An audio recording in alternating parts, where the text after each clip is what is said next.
Today we're going to take a look at something that's a little different from our norm, but it's got two wheels, a motor, it folds up so you can easily take it anywhere, and it's something that I think a lot of you guys might be interested in learning more about, as it's another way to get out and enjoy a beautiful day on two wheels, and what could be better than that? Now, with that being said, what is it? Well, it's a folding e-bike with fat tires that can take you just about anywhere you need to go, whether it be downtown or off-road. This thing can do it, and to be more specific, this is the electric bicycle from InTheAir, and it's their Colts model. We'll be diving into everything you need to know about it in this video and showing you what all it's capable of, but first, let's check out how easy the assembly process is once it arrives at your door.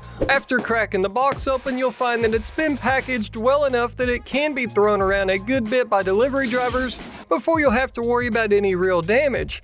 Then after you pull it out of the box and check out the detailed instructions, you'll see that all you need to do is install a few things before you're riding, and every tool you'll need is included. First up is mounting the handlebar, which already has all of your controls installed on it, and then you've got the front wheel to install also, followed up by the front fender and headlight, as well as your front basket, all of which are super easy to just bolt on with the supplied hardware. Then you've got a couple more quick items like the pedals and the seat that just pops right in there, and now it's time to start cracking open those other boxes where you'll find your battery and charger, but I would open those up first so it's charging while you're assembling the bike. Why? Well, remember when we were kids on Christmas morning and having to wait on batteries to charge? Ain't nobody got time for that. And now that we've got it charged up and ready to ride, let's dive into some of the details and specs on this bike before we get into my thoughts on what it's like to ride it on varying terrains. Let's start off first with the bike's frame, which just so happens to have a party trick up its sleeve. As we mentioned earlier, it folds. It's made from 6061 aluminum, which helps to keep the weight down, so it tips the scales at only 78 pounds, and when it comes to its load capacity, you're looking at 330 pounds. It has a step-through design which makes it a lot easier to climb on and off quickly, and I gotta say, the older I get, the more I appreciate those little things. Let's get back to that folding part real quick though. It's super easy to do with that having a release button to fold the handlebar down, and then one more in the middle of the frame so it folds together, and bam! You're done, with the entire process being very easy for anyone to do, and these safety latches help to ensure it doesn't happen unless you want it to. The seat is pretty comfy overall, and the best part is that it's not only adjustable, but it drops all the way down to 26.5 inches, which opens up the door for a lot of people with shorter inseams, and their recommended rider heights are ranging from 5'1" to 6'3". Now we're almost to the motor and electronics, but let's finish up on the bike's frame with a few more things that are attached to it. One being suspension. It has a front fork that's adjustable when it comes to preload to help you dial it in a bit more for your personal preferences, and it also has a lockout too, all while bringing in 3.1 inches of travel, which definitely comes in handy when you're wanting to swerve off-road for a little fun. While out back, it's a hardtail, so no suspension to soak up the bumps, but that's where these fat tires come into play to really help soak up the rough terrain. These 4-inch wide and 20-inch tall knobby tires are buttery smooth on the pavement, while also giving you confidence to head off the beaten path, and with those beefy steel wheels they're wrapped around, it really opens up the door to go anywhere. And right above those forks, mounted to the frame, you've got this super handy front accessory basket to throw your stuff in, and if that's not enough room for your needs, you've also got the rear cargo rack to strap stuff down on. Now, wheels and tires aren't really that important if you can't stop them, and that brings us over to the brakes. You've got disc brakes front and rear with 160mm rotors on both ends, and they are not only easy to adjust, but they offer up plenty of braking power with enough feel in the lever so that way you know when you're fixing to lock them up. Next up, let's get into the most important thing about this bike, and that's the electronics behind it all. First up is what's making it go, and that's the 750-watt brushless rear hub motor that helps propel you to a max speed of 28 miles per hour. Now, you have multiple ways to control the motor's power, but we'll dive into that shortly. To supply its motor with power, you've got a 48-volt, 13-amp-hour lithium-ion battery. And the nice thing about its battery battery. Unlike a lot of them that are just stuck anywhere on the bike, this one is integrated into the frame, so it's nice and sleek. You have two ways to charge it. You can either leave it in the bike and plug the provided 2-amp smart charger into this little port, or stick your key in here and you can pop the battery out to charge on its own.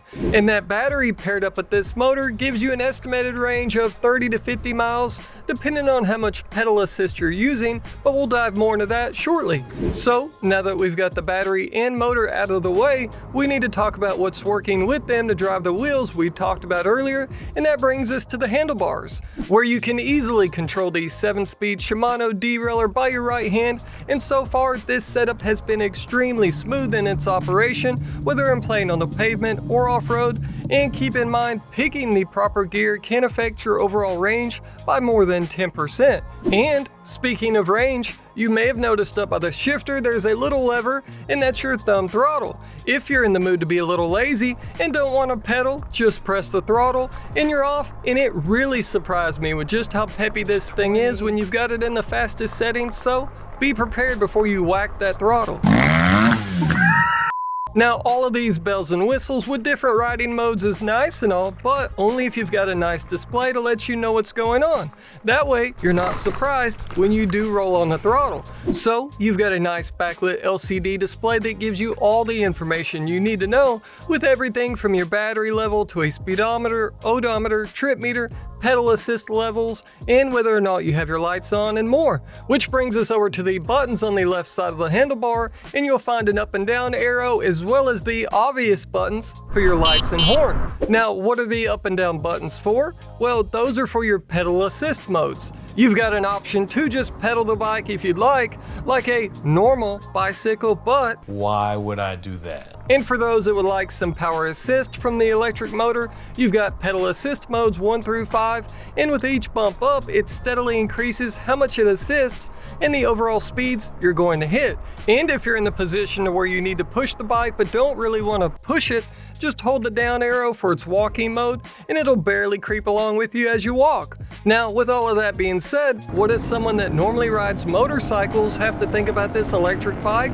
Well, surprisingly, I had a blast. I didn't think I would be able to have a lot of fun with something on the slower side when compared to a motorcycle, but this opens up an entirely different avenue for fun. Why? Well, I was able to take it to areas that I would normally never be able to go on a motorcycle, but with this e-bike, nobody bats an eye. I was able to explore corners of my city that I never knew existed, and you can do it too, all without breaking a sweat. Or if you are wanting to get some exercise in, as we all need a bit more of that, it's as simple as pushing a button to increase or decrease your workload.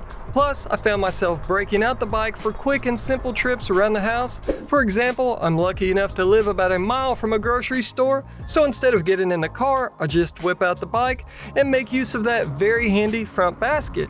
Long story short though, I found myself to enjoy riding this a lot more than I originally thought I would, and I keep coming up with excuses to head out for a ride, just like we all do with our motorcycles. That's only a small sample of this bike though, and I'll have some more videos coming in the future as we put more and more miles on it to see what it's like in a long-term scenario. But enough rambling from me. What do you guys think about this bike?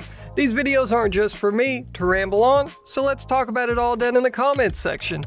And on that note, thanks for watching, and a big thank you to our channel members and Patreons for helping to keep this train chugging along, and we'll see you guys in the next one.